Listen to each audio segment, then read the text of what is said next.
Okay, family, come on in, okay?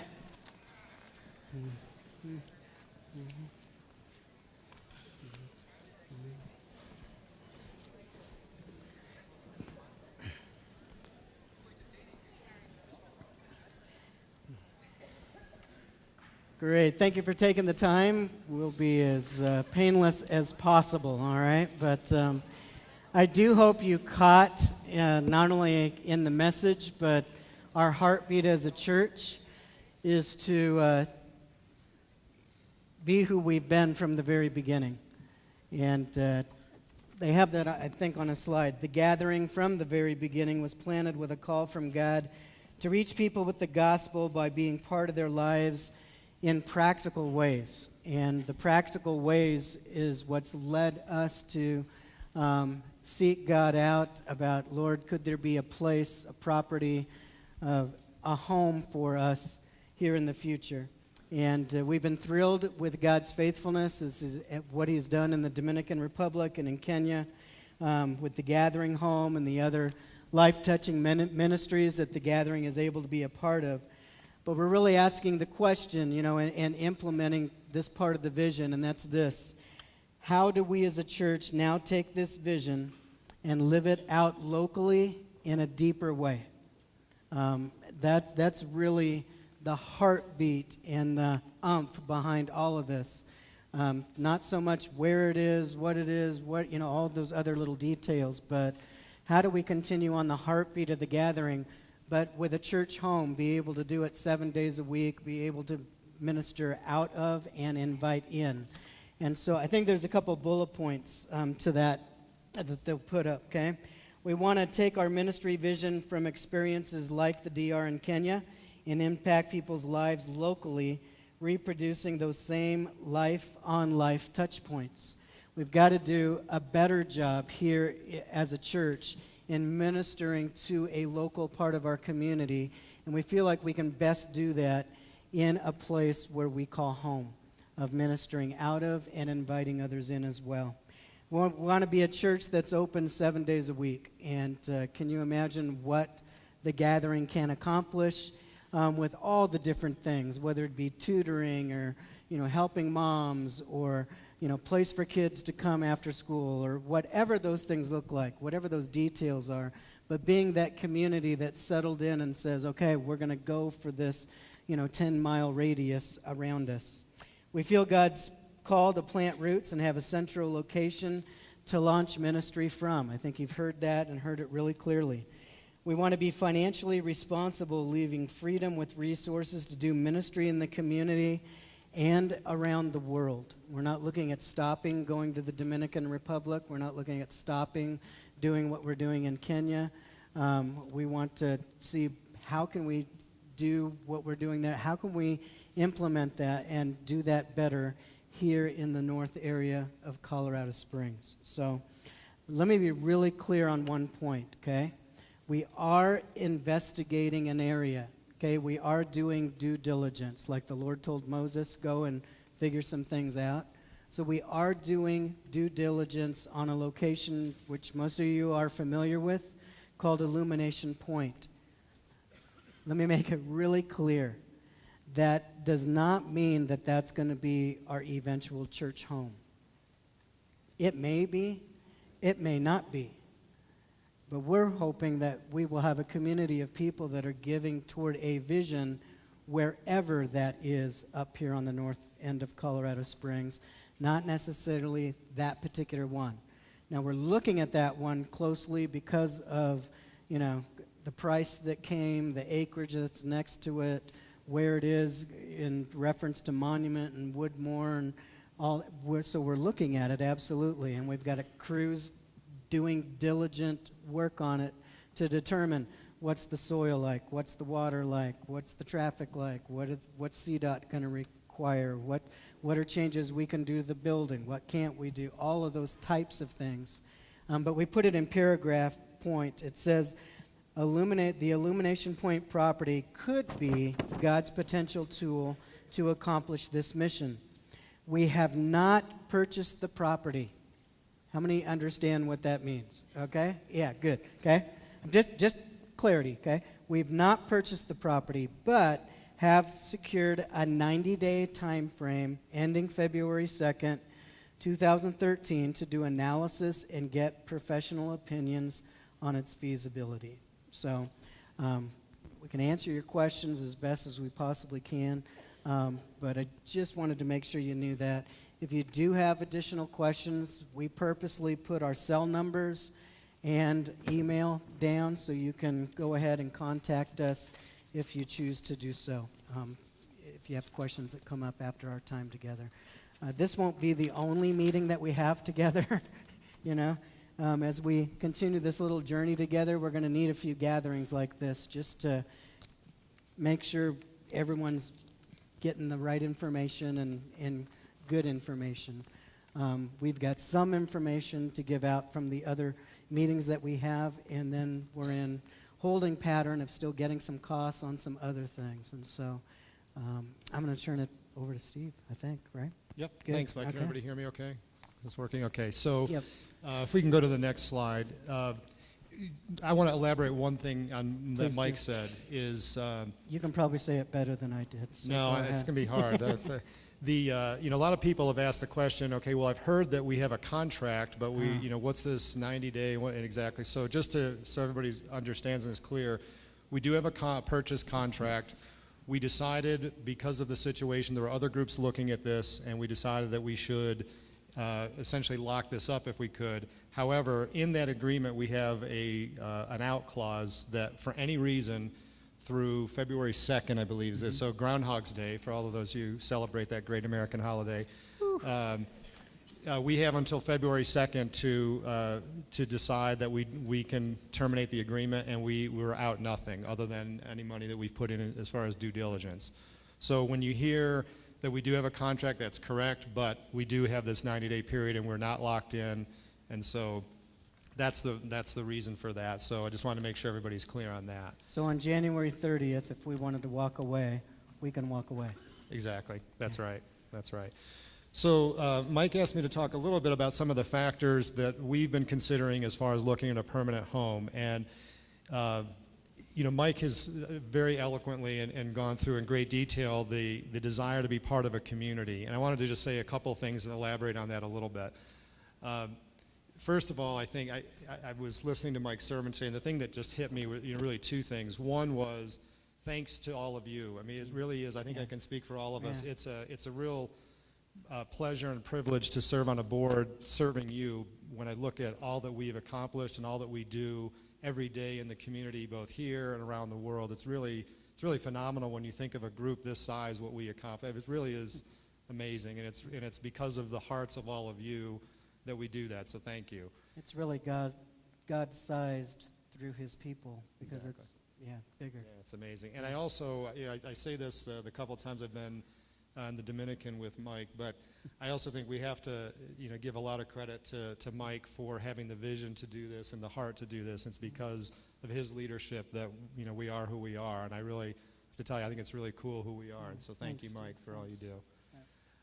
So when we talk about a community, I mean, there's a few things that I think that really are exciting about that is we obviously, from the DNA of our church, we have this culture of reaching out to others, and we've really, you've seen the things that we've done in the DR and in Kenya, the Gathering Home, and I'm very, very excited about the possibility of being able to do that in a local community.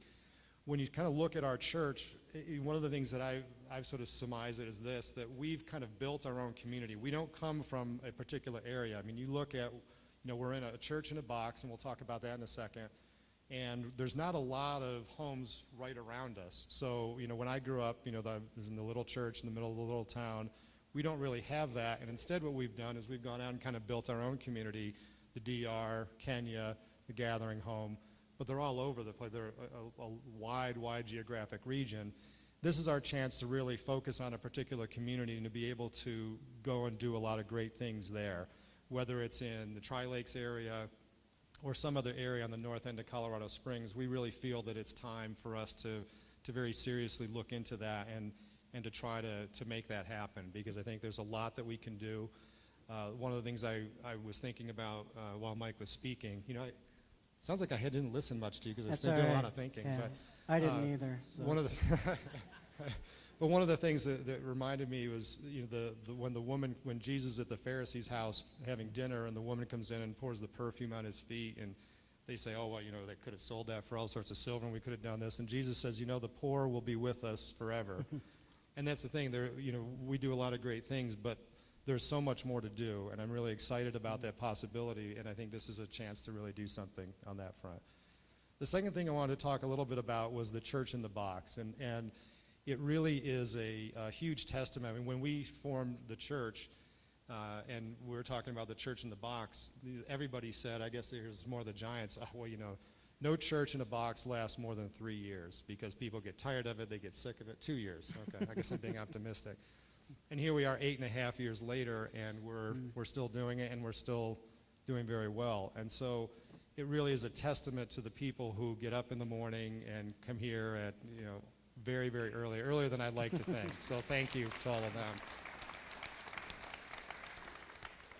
But at the same time, we know that's a tough situation. I mean, it requires a lot of energy, a lot of time, a lot of investment on people like you who come and do that. And so when the new board was installed in July 1st, that was something that we felt was really important, that we need to start looking at this. And again, I'm stunned that we're sitting here today and talking about this. I really thought it would be a couple years down the road. But we really think it's time to try to move to a new phase. And so I think that would be, free up some of our volunteers to do some other things, to focus on other things if we don't have to do the tear down and set up every week. So I think that's an important point. And then the third thing is, and Ken's going to be talking a little bit more about this, but as we started to look into this, I was kind of amazed that how this might work out if the numbers do work out the way they do, that this could actually lower our monthly costs. Now, obviously, there's a big investment up front. We've saved for that for the 8.5 years that we have, and we're also going to be talking about fundraising over the next month or two. But this could free up money for us to do more things in the community. We could actually lower our monthly costs of operating. As it turns out, a Church in the Box is not cheap. It's expensive. There's a lot of costs that go along with it, and Ken will talk a little bit more about that.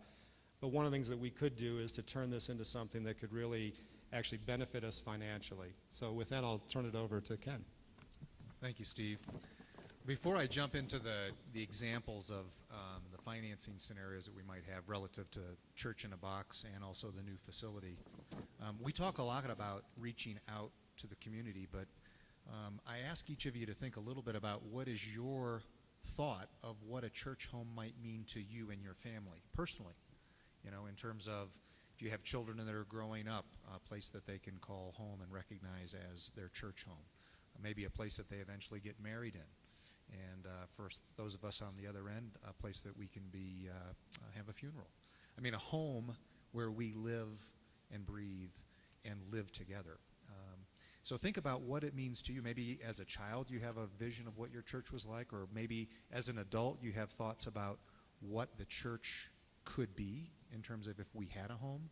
Just let that kind of ruminate in and think about that, about what it could mean that at 7 days a week there's a facility that is called home for our church family. If you switch over to that next slide for me. What I want to talk a little bit about here, and this is an example when we get into the owning scenario, it's an example. But the actual setup costs, the current costs, are hard dollars that we spend in order to have this facility once a week on Sunday mornings. And if you look at the current cost of rent or mortgage, it's about $5,000, a little over $5,000 a month is what we rent this facility for on this Sunday morning. The expenses that are associated with setup and tear down also include some small amount of expenses that are attributed to the community center itself, where we have offices as well. So the combination of the elements of what it costs us to run the church, to have a facility or facilities where we have offices and where we meet right here, is a little over almost $17,000 a month. Now, this example that I want to go through is based on an assumption of a $2.2 million project. Some of that is offset by using the funds that we have saved and then raising some additional funds in a campaign that we are calling Welcome Home Fund, and then having a mortgage. And that mortgage that you see up on the screen there at $9,400 a month is based on about a $1.4 million mortgage, okay? And then the expenses of that facility, we aren't saying, hey, we're not going to have any expense in the building. Obviously, there's heat and gas and water and sewer and just regular upkeep. And that will run about $6,800 a month is our best guesstimate right at the moment. So within our current expenditures and what we would expect to be the costs of having this new facility or a facility that was in that range of cost, puts us into the range that we feel is being fiduciary responsible. And we want to be responsible and not overreach what we have the capability to fund.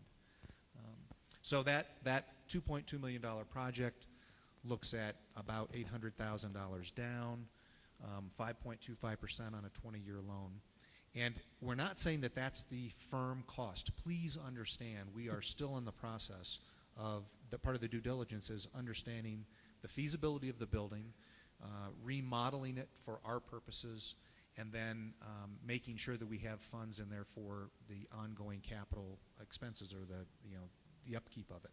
So those dollars are yet to be determined, and we think within the next couple of weeks we'll have those assembled and be able to share them with you and say, this is what, if we were to move forward on Illumination Point, this is what it's going to cost to purchase the land and the building and then remodel it and then have it in a position that we can occupy it and have home.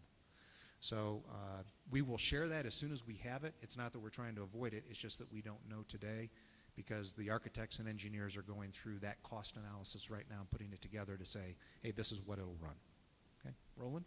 Yeah, and I want to add to Ken's comments that that chart also, that financial chart is, we want that to show you that is what we're shooting for wherever our home is. So we're not interested in putting this church in debt that we can't handle, and shooting for some faith vision or that we're going to add 200 people or whatever.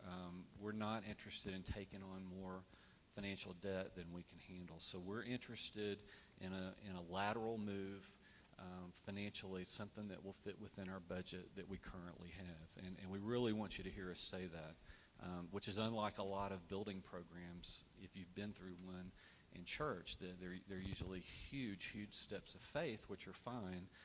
For us, we financially just want to make a lateral move. Part of and Roland, to that point, mm-hmm. we're not necessarily limiting ourselves to where we are today. If God decided to grow our congregation immensely, we have the options on some other land there that would allow us to grow. So it's not that we're boxing ourselves in, and we make that clear as well. Mm-hmm. But it also doesn't put us out in a position that we're committing to that today.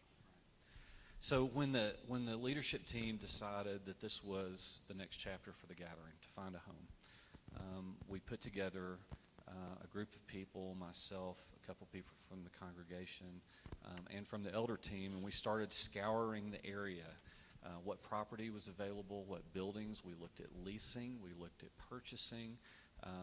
We did estimates on a lot of things. We did demographic studies of the area, of our church, which all those things are of concern to us.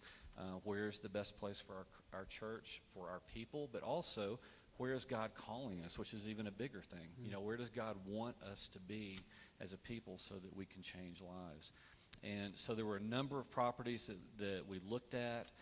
Illumination Point, this particular property we're talking about today, was the one that floated to the surface. All the leaders went out, visited the property, we walked around, we've prayed, we've talked about it, and it feels like a place where the gathering can do the type of ministry that we do in the DR and in Kenya and other places. And so we entered a contract to investigate this property. So we have real estate contracts on it, but we can, like it's been said, we can walk away at any time before February 2nd, or if we wanted to proceed, we could ask for extensions, which would probably happen. It's a bank-owned property in foreclosure, which we have some leverage with that, which puts us in a good situation. We have contracts on 6 acres plus a 12,000 square foot building. And the plans would be to enhance that square footage to include a 417-seat worship center. So we would actually make that a little larger and then use some of the materials from this metal building and actually build a student center and some offices on the adjacent 3 acres. We're also in discussions with some gentlemen that own 8 acres right next to that. So the potential for this project would be 14 acres and a building. It's 1.4 miles from Monument, from the center of Monument, about 1.6 over to Woodmore, and 2 miles from Palmer Lake. And so it is, it's about 1.4 miles west on Highway 105. So if you went to the Monument exit, Yeah, from 25. from 25, I'm still learning my way around here, right? Monument exit at 25, and you went west on 105, it'd be 1.4 miles down on the left. And you'll see it. There's a sign that says Illumination Point. And we're going to visit there next week, so we hope everyone's making plans to go out and see it and pray over it. We've had a lot of questions about the due diligence on this particular property that we're looking at. And so I just wanted to update you, maybe answer questions that are out there. And then if you have any others, you can always grab me or email me. I'm kind of driving the due diligence process. I'm out there 3 or 4 or 5 times a week with contractors and different people. One of the things that we did on this sheet of paper that you have is we listed a lot of the professional team that we have engaged to help us. And what we want to do is give you a sense of comfort, because we have it, that we have an extraordinary team of professionals helping us through this. They are walking us through each step of the due diligence process, helping us make sure every I is dotted and T crossed. You know, we don't want to run across landfills or special mice or anything, you know, floodplains, all those kinds of things. There's all kinds of codes that are needed. There's meetings with CDOT. There's a lot of things to building a commercial property. And so these are our spies, you know, that we've got out in the land from numbers. And they're pretty good. And they're good. They're good. Gathering information. Like Ken said, it's not that we aren't wanting to put a figure out as to what this particular property would cost, but it's just a little bit too soon. And we're really hoping within a week or a couple of weeks to kind of have a figure that we could work with. There's 4 kind of primary areas that I am watching through this due diligence process, or that I've divided it up into. The cost of the project is a huge deal, of course, and we're getting finished rough bids from subcontractors. Matrix Design Group, which is owned by a member of our congregation, and are just experts at looking at property like this and reusing it, and all the environmental codes and the different things that comes with it. They're helping us walk through every step so that we don't skip something that we need to. So they're helping us cost all the site prep work, the traffic lane that we would need, some, you know, parking, different things like that. And if I might add, Roland, Sure. part of the reason that we can't give hard numbers today is because part of those processes may reveal things that we would go back and do some additional negotiating on the property itself, and or influences what kind of cost we might have in terms of improving the property or changing the property for our use. The second thing, big thing that they're working through are city and municipal approvals. And so we've already entered, and you may have read it if you're one of those people that reads the fine print in the very back of the paper. Don't raise your hand. Yeah, you may have read that the gathering was up for a conditional use permit on this property. And so we acquired approvals from the owners of the property to go through the process on their behalf, because it's a contingent deal. And so we are actually going to have 2 meetings, one December the 19th, the final one January the 10th, before the city of Palmer Lake. This property is kind of strange. It's closer to the highway and to Monument, but the city of Palmer Lake kind of took in the property when it was developed for retail, probably for tax purposes. Yeah, annexed it for tax. And so the city lines kind of come out and encompass this property. So we're going to be before the Planning Commission to make sure that we can have a conditional use permit to have a church there. And so we've already started that process with them, and we'll go through those 2 meetings. And so we'll know way before February 2nd whether the city is okay with us being there. The financial feasibility is, of course, important to all of us.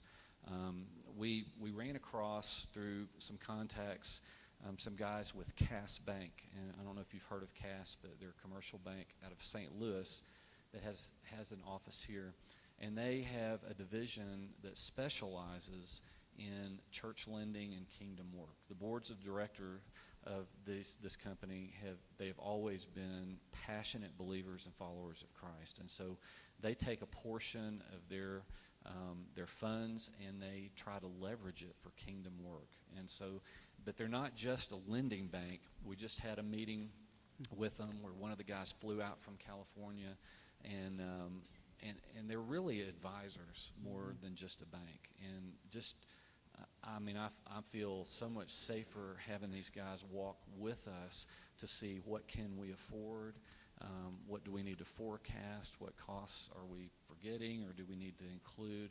And they've done this a lot of times, and so we have Cass helping us walk through the financial analysis of this. And then the fourth thing that's hugely important, which leads to this meeting and the coffees and desserts and our interest to have you call us or whatever, is just your feedback and response. And so this is not just a group of guys that have just decided to do something and are trying to sell you on it. This is a community of faith. We all have the Holy Spirit living in us, and there are leaders to that, but we believe that God speaks through you as well. And so we want your response, your feedback, your questions. We're going to be coming together to see what we can bring to. I would love to not have any debt, not have any mortgage. And God can do anything that He wants to do. The size of this vision is very much going to be dependent upon how much we want to respond to it. And I say that with humility too, because we're dealing with a lot of things in life. But I want to put it out there. It's a God-sized vision, and it really doesn't matter the size of the people. We can do it if God wants us to do it.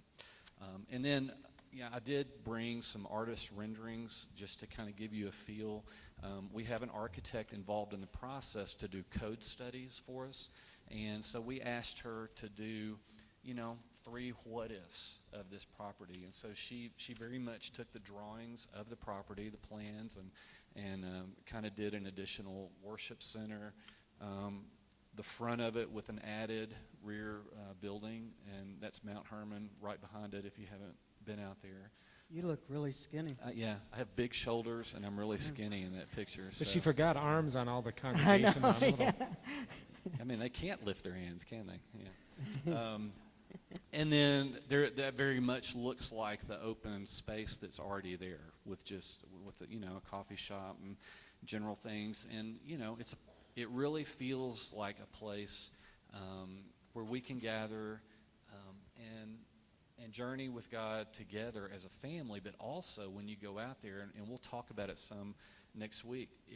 When you look around, there's trailer parks on one side and $1 million homes on the other side of the hill. There's this huge demographic in the area, and it really feels like we can do what we do in the DR and Kenya. We can do there. There's practical needs in that area, and I know there's a lot of questions. It's 2 more exits. It's 8 miles from this place, from this parking lot to the front door of that place is 8 miles, and everyone has to answer that question for themselves. It's kind of the river. It's crossing the river. It's crossing the river. But you know what? If we can pull off what I think God wants us to pull off, 8 miles is insignificant to that. It's insignificant to the lives that can be changed in that area or whatever area. I mean, it may end up not being Illumination Point, but the vision for having a place where we can touch lives is going to move forward. That's God's call for this body. You know, the leadership has come together and has agreed on this last statement here of the funding of this chapter. And in leadership, I mean the elders of this church.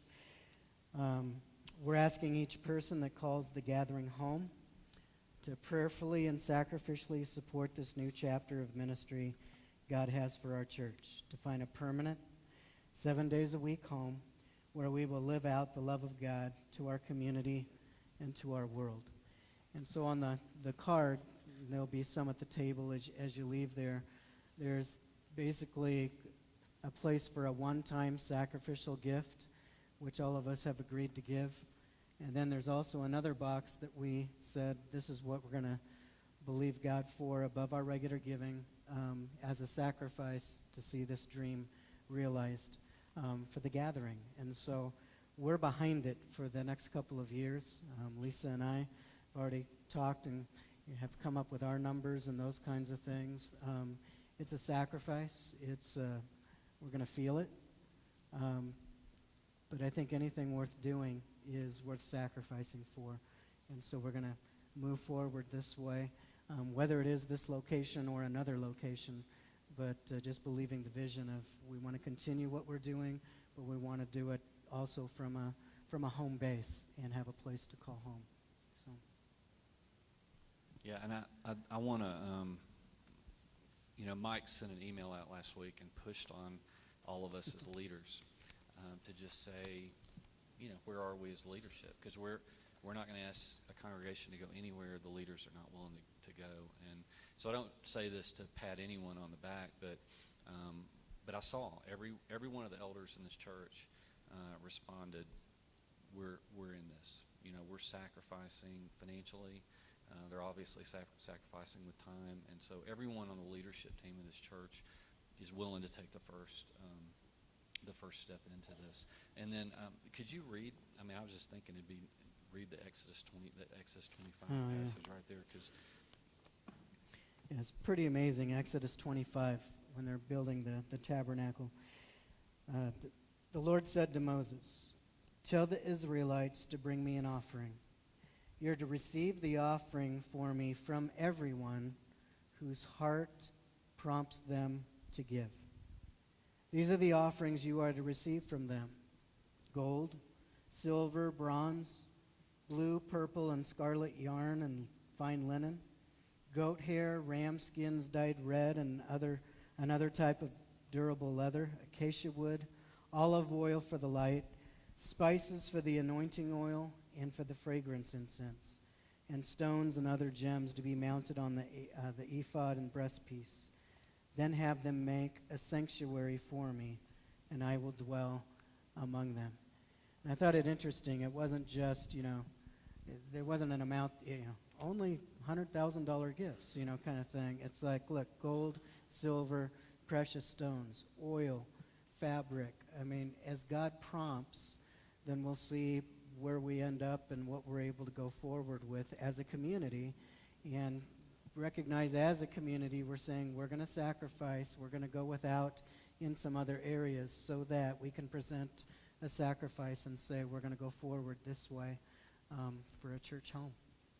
Yeah, and so with these envelopes, we're asking you to just prayerfully consider and discuss with your family, your spouse, what your involvement is going to be financially, and starting immediately. If for some reason the Illumination Point didn't become the property that's for us, we're going to push forward to the next property, and keep looking for that home that God has for us, because we believe that's the vision. And so this fund, this Welcome Home Fund, is very much for the next home, which we're going to keep pressing on for until we find it. Are there any questions? We can entertain a few questions. Right here in front. And please speak up if you don't mind. Maybe stand up and kind of address everybody. We'll try to repeat it. This might be obvious, but whatever the target date is for target location, is there a transition plan, or we're going to be double billed here and there, or we're going to step right into the new place? Right, yeah. Well, Question. part of making a move like this is making plans for contingencies like that. You can also do bridge financing where you're not paying the whole mortgage while you're building a place, and then it converts to a regular mortgage. So there's a lot of ways to do that, and building in our numbers. We're not going to use all the cash that we've saved up as well. I mean, we need to save some for our own cash flow. So, right now, I think the church is around $585,000 in cash, and we're kind of allocating $400 in our minds right now. So, so we're very much thinking about the transition time. If it's a remodel like this, maybe 5-6 months. If it were building something new, it'd be a lot longer. Everything that we have looked at that it requires us to build something new is just, they become $4 million projects before you know it, and we just don't want to strap our church with that kind of bill. And also one other thing on that too. I know you've been we've been looking at the lease with TCA, so we're on top of that as well. That will, there'll obviously have to be some coordination as to when we move into whatever our new home happens to be and ending the lease here. Second or third row. My name's Brian, Justin and I are from the church. But we came from a church that was so reminiscent of this place, timing-wise and everything, where you're at in the process, considering going through construction and everything. Have you considered what might be accomplished by using the labor of the congregation? Because that's what we did. We actually had we were contractors in the congregation that we're in. The other members of the congregation built it. We put up a 6,000 square foot building from scratch and saved $50,000. It's more than a thought. We've been talking about that. So there's a lot of skilled labor and knowledge bases. We have everything from contractors to subs that go to this church, and so I think that's you have to balance those things with timing and deadlines and that kind of thing, but that's very much in the forefront of our mind. Right. Yeah, understood. Absolutely. Yeah. Well, Absolutely. and on that form or on the envelope, it says if there's a special. What does it say, Mike, on the third one down about giving us a call if there's some special opportunities? It might be a gift that could be done later, or maybe it's a special situation where there's an annuity that somebody want to do. Or I'll put out if somebody says, "Hey, I've got some skill sets that I would be willing to put in." We will put together subcommittees on the building once we've made the purchase. We don't want to get too much of a head start on that and get people all wound up about it, and then this property's not the right one scenario. So as we get closer to that finalization, and as we hear from you that, boy, this is the right move, God is touching each of us in our own hearts, that Illumination Point is the right spot, and that we do make that actual purchase because we've not purchased it, then we will begin a variety of subcommittees to address a wide variety of elements in the building once we know that that's it. I don't know if you've ever served on a subcommittee, but when you get on one and it's like, okay, we're going to go and go, and then, stop, start. We don't want to do that. But it does sound like he just volunteered when we do have him set up. So Yeah. thank you. Brian, Thank what's you, your Brian. last name, Brian? Yeah. Yeah, and I Brian, got I did Brian. want you to know we show up about 6:30 here every morning, Sunday mornings. But that's a great question, and if you do have those kinds of either skills or access to that kind of labor and or resources, put that on, make that noted, and we'll get in contact with you.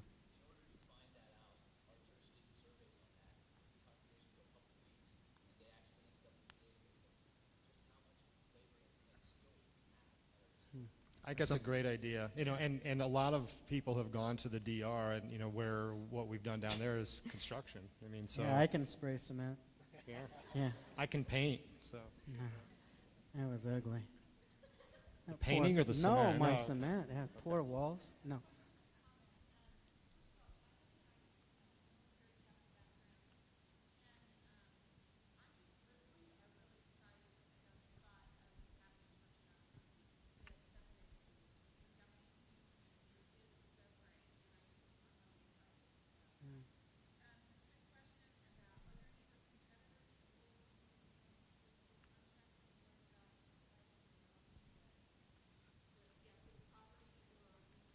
Yeah, I mean, there's no one else.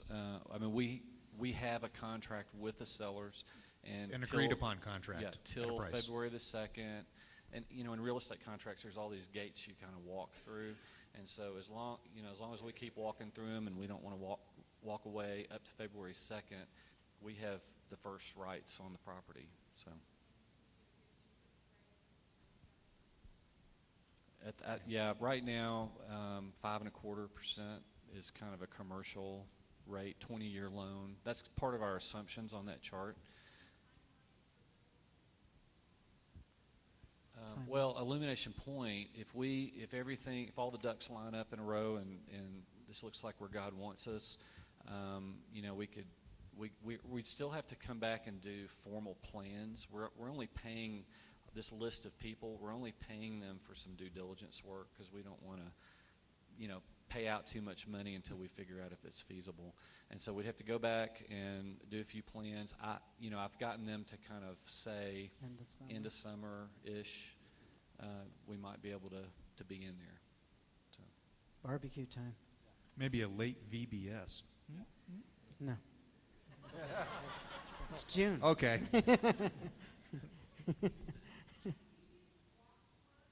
No, it's 3 miles from my front door, though, so I'm considering selling a car and getting a motorcycle, No. I do want to say, My wife wouldn't let me do that, yeah. because somebody came up to me and asked me, is this property driven by the location of Mike? I said, no. The property, if you knew the area that we looked at, that Roland and the due diligence on the land and the building committee looked at, I'll just say virtually everything north of Interquest was looked at, maybe even a little bit south of that, just to really understand what options were out there in the marketplace. And I dare say you guys probably looked at in excess of 80 properties and brought to the elder board several dozen that we looked at, and then said, hey, these are the ones that have bubbled up to the top, and there were 3 that we physically went and looked at in terms of the property and the buildings. And Illumination Point happened to be the 3rd one we visited, and all of us felt really a strong indication that this is where God wanted us. And the other ones we looked at, Ken, were land Yeah. without any building at all. So you're talking, X million for the land, and then Add on top. XXXXX million for the building, and that's just not who we are. Yeah, probably double the cost to buy Easily. land and then build our own Easily building. double. Easily, yeah. Any other there's a question, young man? I'm wondering what we will be doing with the community center if we go forward with this plan. Great question. Good question. Well, we rent the community center essentially for $1 a year. I mean, it's a donated facility for us. We do have to pay for upkeep. We pay for the water and $2,500 a month. and electricity and gas and insurance and upkeep on the building. If we have a leaking roof, it's our responsibility to fix that. We will stay in that until we have this facility completed at least, unless for some reason the ownership of that land says, hey, it's time to move, we're going to start developing this as we had long ago envisioned. At the moment, that's not a concern for us, but that could change at any moment in time. So that facility will eventually be turned back over to them, and we would locate offices on the new property, wherever it may be. Did that answer your question? All right.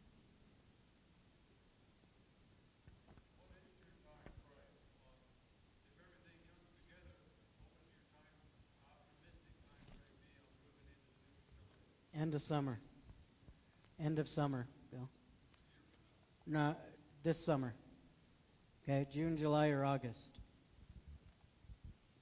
Assuming that we were to purchase the property, it'd be in, the contract at the moment stands at the beginning of February, and then there would be some obvious planning that would need to go forward at that point, and of course then the construction and remodel and so.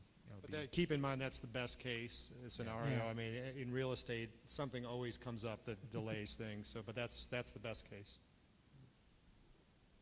I see somebody else's hand up. Yes.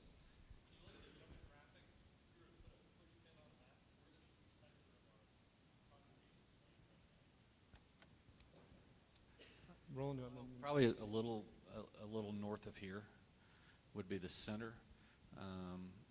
60% north of here, 40% below, being here or below, here or south. A lot of that is, Glen Eagle and those areas. And we started looking at property even in this area, and it's just, I don't think there's any church that will be able to build around here. Just the costs of. well, of one everything thing too, that Roland didn't go into, but we kind of had a philosophical debate as well. We looked at a couple of pieces of property where, which were very much location, where you're going to have visibility from I-25, and things like that. But again, they weren't really part of a community, and so we had to kind of make a decision, which way do we go? And we really felt, we feel that being part of and central to a community is really the best for us at this point. But that obviously, when you think about, there's not all that much land available anymore, and what is really, really expensive. Okay. If I was going to put a push pin, it would be probably Leather Chaps and Baptist. If you're going to put a little thing and say do it, but that's The other thing I like about the Tri-Lakes area, a little further north than here, when you look at this whole area, maybe Colorado Springs and everything is the kingdom. And what is God doing stylistically, different voices in the kingdom? So, you have churches that are traditional, churches that are, do different things, and these are all expressions of worship in God's kingdom.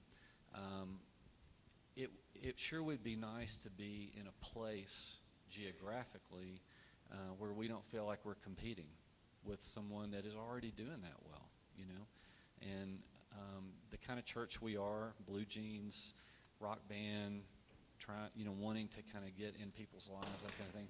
There's really not a church like that up where this property is, and that's one of the things that really fires me up is we are kind of this expression of God's kingdom in that place.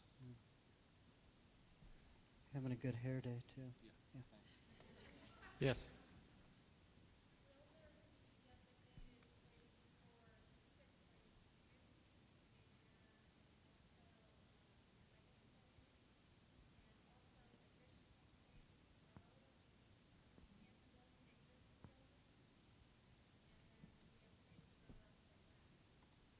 Yeah, there's in the plans, there's you'll see when you go out next week, there's a large warehouse space in the back of this building.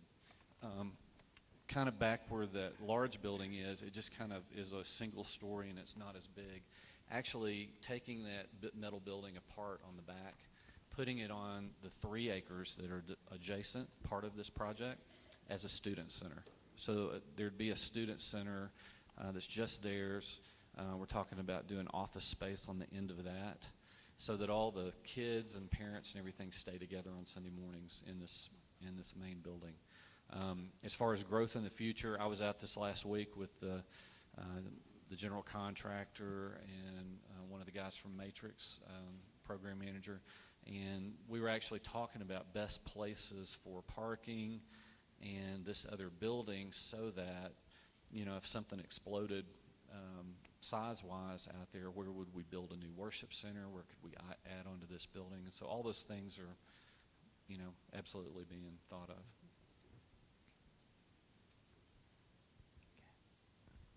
Yes. You mentioned a couple of things about local ministries in your message this morning, Councilor Petrie, build roots in the community. We're going to be 8 miles farther from Mercy's Gate, Hope and Home, Life Network, Springs Rescue Mission. Has any discussion been going through at this stage in analyzing the continuing relationship with those kind of local ministries, or do we see a shift to like Tri-Lakes Care or some other kind of thing? Good question, Keith. We haven't been down that road very far just because we're waiting to see what's going to happen up until February 2nd. So we haven't gone down there. There's been a little bit of discussion, but not hardly any at all, because we really want to see, okay, are we really looking at this as a possibility or not? But then we would have to have the discussions, okay, do we continue on with those particular ministries? Do we just aim for ministries that are in the Tri-Lakes area? What are those? How are they doing? What can we do to have the greatest impact? And what can we do out of our facility that maybe, one of these groups is doing or so on. So we'll keep looking at that, but we didn't want to go down the road until after February 2nd. So good thought. Can I pray? Yeah. God, we bless you and thank you for this morning, and we ask the question, how big is the vision? And it depends how we respond. And we want to give as big as God's vision is. Allow us to make quality decisions, life-giving decisions, sacrificial decisions that breathe life into this next chapter of the gathering.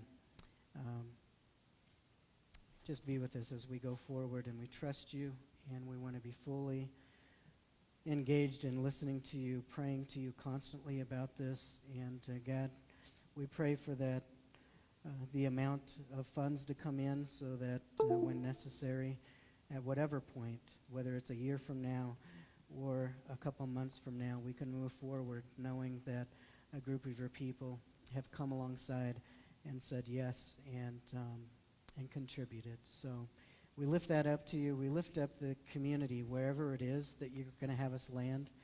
I pray for their hearts that you'd be preparing the soil right now. I pray that whether that means we're knocking on doors of trailer parks or government housing projects or areas in a community that we haven't walked before, God, that we would be able to touch and impact lives beyond anything we could ever ask, just like you've done in the things that we talked about this morning in the message. We want you to touch this and to allow it to be far exceedingly beyond whatever we can imagine or ask. We look forward to what you're going to do. We thank you for your faithfulness in the past. We look forward to your faithfulness through your people in the future. And we give you all the glory and praise in Jesus' name.